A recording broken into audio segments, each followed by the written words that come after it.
Hello, আমি সুমন্ত। আজকে দেখব শর্টকাট ভিডিও এডিটরে কিভাবে একটা ভিডিও ফুটেজকে স্টেবিলাইজ করতে হবে। আমরা যখন মোবাইলে ভিডিও রেকর্ডিং করি তখন হাতের নড়াচড়ার জন্য ভিডিও ফুটেজটাও নড়াচড়া করতে থাকে। তা সেই ভিডিও ফুটেজকে কিভাবে শর্টকাট ভিডিও এডিটরে স্টেবিলাইজ করতে হবে তা দেখব। তার আগে জানাই, আমি এই চ্যানেলে Photoshop, video editing, tally, computer, mobile related আরও অনেক ভিডিও আপলোড করে থাকি। এই ভিডিওটার ডিসক্রিপশনের নিচে সেই লিঙ্ক দেওয়া আছে, সেই লিঙ্কে ক্লিক করে আমার চ্যানেলে সব ভিডিও দেখা যাবে। আর একটা অনুরোধ, আমার ভিডিও দেখলে পরে অবশ্যই যেন লাইক, কমেন্ট আর সাবস্ক্রাইব করতে ভুলবেন না। একটা ভিডিওতে লাইক, কমেন্ট, সাবস্ক্রাইব হলে কি হবে, আমি অনুপ্রেরণা পাবো আরও নতুন নতুন ভিডিও আপনাদের জন্য আনার জন্য। ভিডিওকে স্টেবিলাইজ কীভাবে করতে হবে তা দেখার জন্য এই ওপেন ফাইলে ক্লিক করব। যে ড্রাইভে আমাদের ফুটেজটা আছে সেই ড্রাইভে গিয়ে ভিডিওটা সিলেক্ট করব, তারপর ওপেনে ক্লিক করব।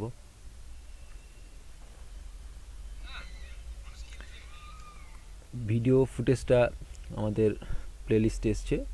এবার এটাকে আমরা ড্র্যাগ করে টাইমলাইনে নিয়ে আসব।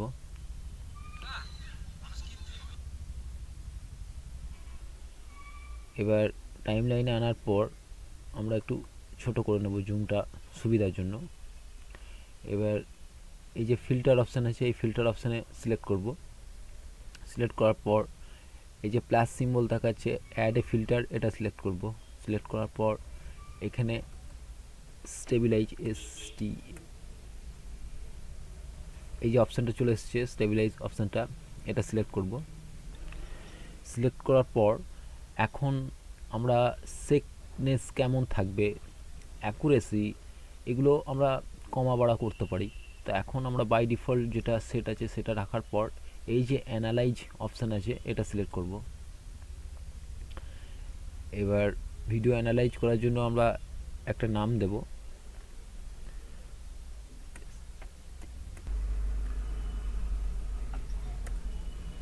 এবার সেভ অপশানে সিলেক্ট করব। দেখব আমাদের এই রাইট দিকে অ্যানালাইজ হচ্ছে।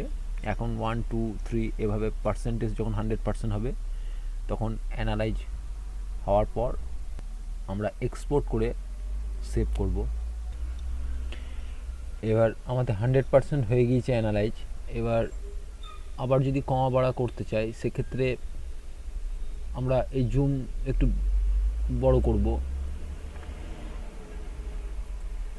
এবার স্মুথনেস কীরকম থাকবে, এটা আবার স্মুথনেস কম বেশি করা যাবে। এর সেকনেস কত পরিমাণ সেক হবে সেটা কমা বাড়া করা যাবে। অ্যাকুরেসি এটা কমা বাড়া করা যাবে। এবার আবার নতুনভাবে অ্যানালাইজ করতে পারি। যদি বেশি মনে হয় আমার ভিডিও সেক হচ্ছে সেক্ষেত্রে আবার নতুন করে অ্যানালাইজ করতে হবে। অ্যানালাইজ অপশানে সিলেক্ট করব। সিলেক্ট করার পর এই যে আমরা স্টেবিলাইজ যে অপশানটা আগে অ্যানালাইজ করেছিলাম এই যে এই দিকে দেখাচ্ছে, সেটাকে আমরা ডিলিট করব। ডিলিট কিবোর্ডে ডিলিট কি প্রেস করব।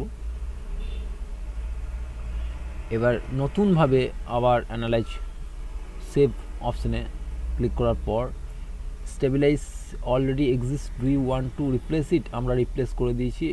এবার রিপ্লেস করার জন্য আরেকবার ইয়েস সিলেক্ট করব। এবার আবার নতুন করে অ্যানালাইজ হচ্ছে।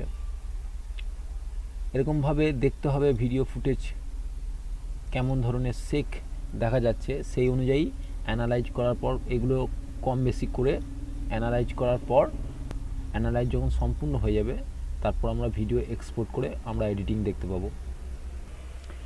এবার দ্বিতীয়বার কম বেশি করার পর অ্যাকুরেসি, জুম, স্মুথনেস এগুলো কম বেশি করার পর দ্বিতীয়বার অ্যানালাইজ করেছি। এবার আমরা এক্সপোর্ট করার জন্য আমরা এই এক্সপোর্ট অপশানটা সিলেক্ট করব। সিলেক্ট করার পর এই নিচের দিকে এক্সপোর্ট ফাইল এই অপশানটা সিলেক্ট করতে হবে। তারপর যে ড্রাইভে আমরা সেভ করতে চাই সেই ড্রাইভে গিয়ে একটা নাম দেওয়ার পর সেভ অপশানে সিলেক্ট করব।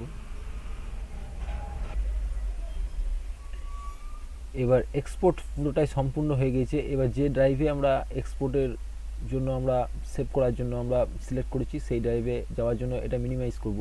মিনিমাইজ করে সেই ড্রাইভে যাব।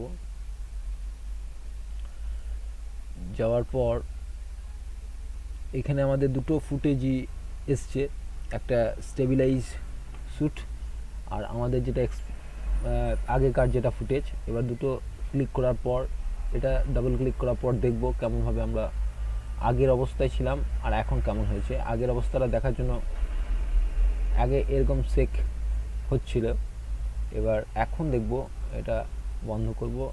এবার এখন যেটা এক্সপোর্ট করার পর যেটা ফুটেজ আমরা দেখা যাবে অনেকটাই স্টেবিলাইজ হয়েছে, আগের থেকে অনেকটা স্টেবিলাইজ হয়েছে ভিডিওটা।